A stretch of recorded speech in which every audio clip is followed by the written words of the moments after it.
These were ugly scenes on Tuesday, 18th November 2025 at the national headquarters of Nigeria's leading opposition party, the People's Democratic Party, located at Wuse district in Abuja. During the several fracas that ensued, the actions and inactions of police personnel who ought to maintain peace and order completely worsened the whole situation. Despite an early morning heavy police deployment to the party's headquarters, the faction loyal to the FCT minister arrived around 7 a.m. with some private security guards and other persons gained access to the building and held morning prayers and devotions. About 2 hours later, when the groups loyal to the Bauchi and Oyo state governors came, the police fired tear gas, which did not deter them at all as they regrouped as soon as the tear gas smoke faded away. The manner in which mobile policemen attached to Bauchi State Governor Bala Mohammed ushered his vehicle into the road leading to the Secretariat gate suggests a readiness for violence and confrontation.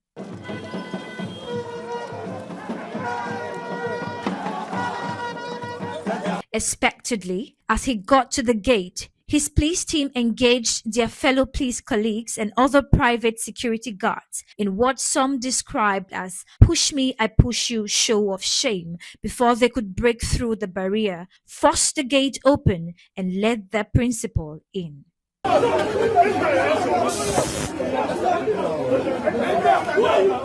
As they entered the first hall, the police and suspected thugs started beating up those brought in earlier by the Wike's faction and throwing them out like persons in a boxing ring, with policemen seen on camera doing the beating themselves.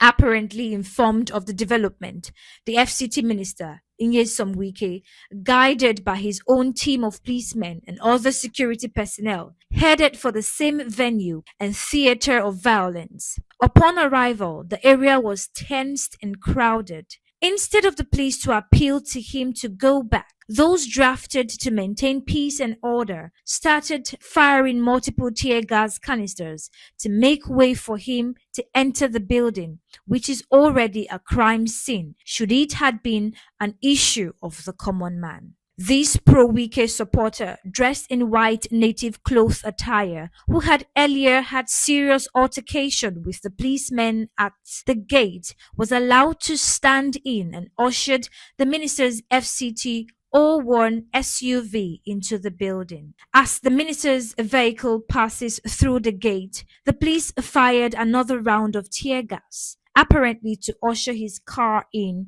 like a bride and groom entering a wedding reception hall. While the minister enjoys the comfort of the full air-conditioned car, his aides and other party officials inhaled the dangerous tear gas of the police.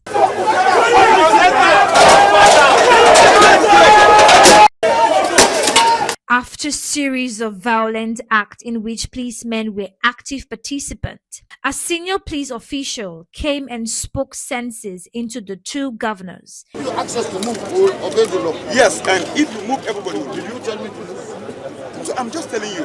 And the FCT minister and the policemen who led them to the theater of violence and supported their deeds and their actions. They all took their leave. For now, Wadata Plaza, which is the PDP's, is condoned off with barbed wires by the police, an act that should have been done to avert the shame the world witnessed on November 18th. From our editorial board meeting analysis, these policemen who can force their principals into scenes of violence should be deployed to Kebbi State to tackle bandits and rescue the kidnapped schoolgirls before being drafted to invade Sambisa Forest and tackle Boko Haram terrorists. This is Unwata TV News.